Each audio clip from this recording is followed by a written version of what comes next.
Mao na pud niya itong rotasyon kada buntag, pagmata, magluto, maglungag, mag-init og tubig, magkape, pagkahuman, magmotusog ka ng balon, mag-asikaso sa ato ang mga asikasuhunon sa opisina.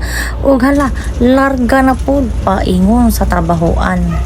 Ingon ani pirmi nga akong rotasyon kada buntag. Ngayon ginta, mangitog trabaho, mangitog ka ng kwartaaw.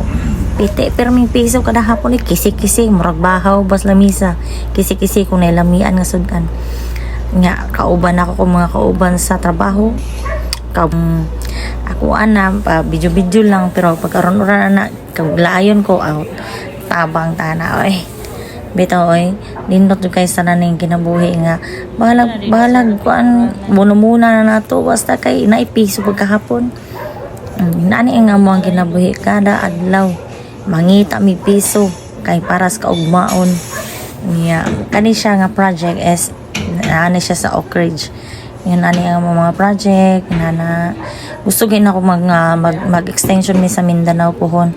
Kaluyan sa Ginoo kung ihatag sa amoa ang higayon nga hatagan pagid mi og taas nga panahon o katuigan nga ipahulang pa sa Ginoo sa amoa ang kini nga mga negosyo.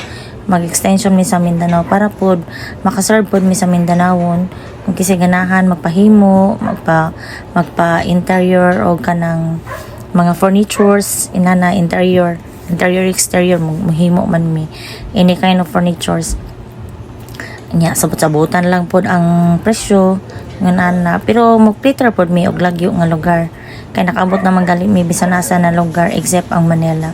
Nya pagkahapon uli na sad pa ingon sa balay.